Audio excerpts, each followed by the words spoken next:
Chapter 15. The Big Bang. 2171 Wasteland.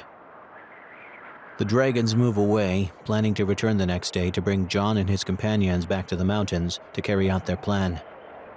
Back at the bunker, they are reunited once more. The remaining survivors on guard greet the group with enthusiasm, but John, conscious of their limited time, immediately gathers everyone in the lounge room. After Swan briefly recounts the events at the Black Fortress, Reese informs the survivors about their encounter with the dragons and the Chimera threat. Immediately after, showing the cave map, John begins outlining the plan to complete the mission, to destroy the Chimera cave and trap them forever. As Reese has mentioned, chimeras are nocturnal, so we must act during daylight while they sleep. A frontal assault would be futile, so we must proceed with stealth. We will journey about 1 kilometer into the mountains to reach a vast cave. Here, multiple tunnels intersect, connecting to the monsters' nests. Our goal is to collapse the supporting pillars and consequently cause the main entrance of the cave to collapse, thus blocking the access tunnels to the nests. I cannot stress this enough. Do not wake those bastards. Harry adds, Luke has identified and marked on the map the optimal locations for the microcharges. Meanwhile, Cheetah is configuring night vision goggles for us. John continues, We'll split into 3 teams of 2. Luke and Cheetah will remain outside, responsible for detonating the charges once we exit.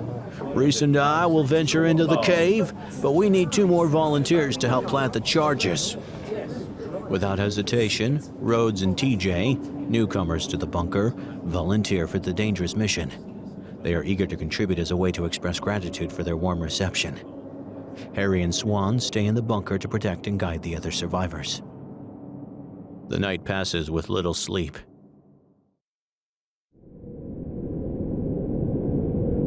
The group of saboteurs awaits the dragons as the rising sun releases its intense tonality, enhanced by gas emissions. The return journey to the mountains is quiet.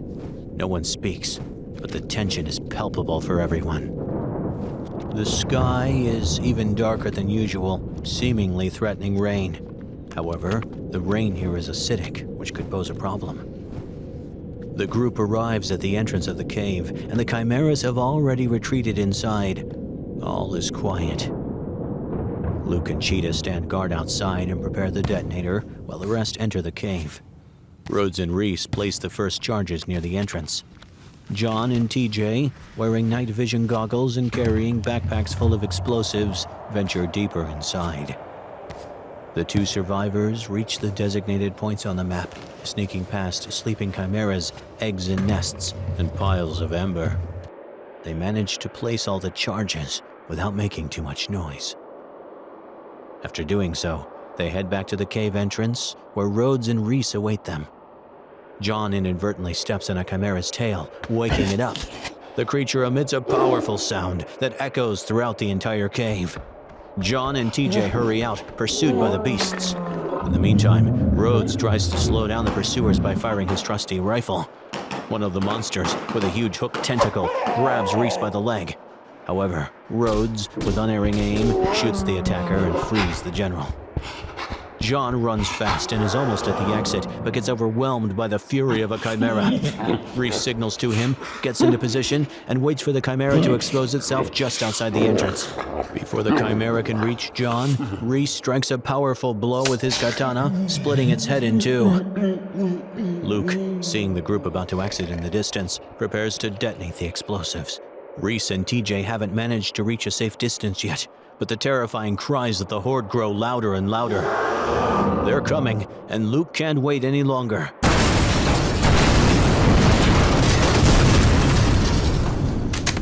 He detonates the charges, causing the entire cave to collapse. Reese is thrown by the blast wave.